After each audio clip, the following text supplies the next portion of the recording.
Hey there, what's up? In this video, I'll give you a quick guide on how you can authenticate your domain with Google Workspace to ensure secure email sending. So the first thing that you will have to do is of course go to your Google Workspace, and now that you're here, you will just have to log into your admin console. And once you log in, you will basically see this interface right here.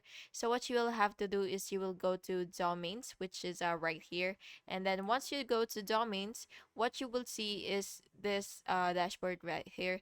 So what you will have to do is either click add or verify domain, and then you will just have to enter your domain name and choose verification method such as txt, cname, or html. So it really depends on you. Then you will go to your domain registrar, and then you will add the verification record, and then return to the Google admin, and then you will just have to click verify. And by the way, domain authentication helps prevent spam and phishing for your business emails. And that's it.